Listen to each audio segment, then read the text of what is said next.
Happy baby. Happy baby is one of those poses that really allows you to experience the changes in length of the pelvic floor muscles. And in order to get into the happy baby, you lie on your back, you bring your feet up towards your mouth, and you grab the outside of your feet. The idea here is to allow your knees to come as close as possible to the floor while you're in this position here.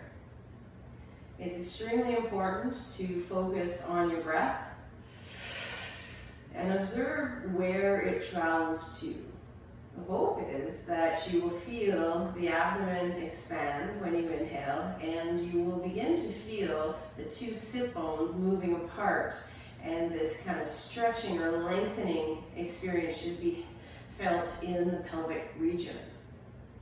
So once again, we inhale, the belly expands, the pelvic floor muscles lengthen, and as we exhale, we experience this gentle recoil of the muscles and the stomach finding its center again.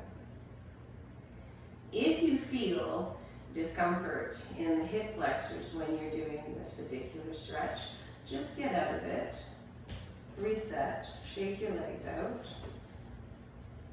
and try again. Sometimes it takes a couple efforts to get into a comfortable happy baby. If this is very uncomfortable, you can put the soles of your feet together for now, but the idea is to really get that happy baby into this position here.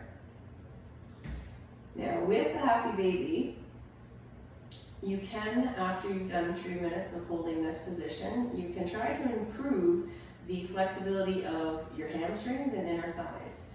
So what you do is you tip the baby all the way over until your leg hits the ground, and then you straighten that leg out. And what you're doing is you're pulsing the knee, trying to get that leg straight as you're stretching out all this part of the back of your leg.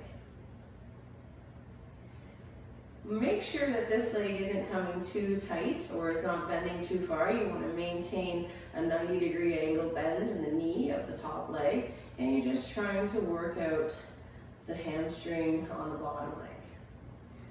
When you've achieved that improvement, you may not get it straight on your first try, but once you've noticed that your leg is moving a little bit more freely, come back to center and then tip to your other side. And then you'll end up doing the same thing for the other side. You're going to bend and lengthen that leg, bend and straighten, until you notice that there's an improvement in the flexibility of your hamstring and inner thigh. And then bring it back to neutral. Once you're in this neutral position again, you can test out to see if you can get your legs straight while staying flat on your back. And here you're really going to challenge those hamstrings, because you cannot bend your back in the happy baby. So it is a true isolation of hamstring flexibility.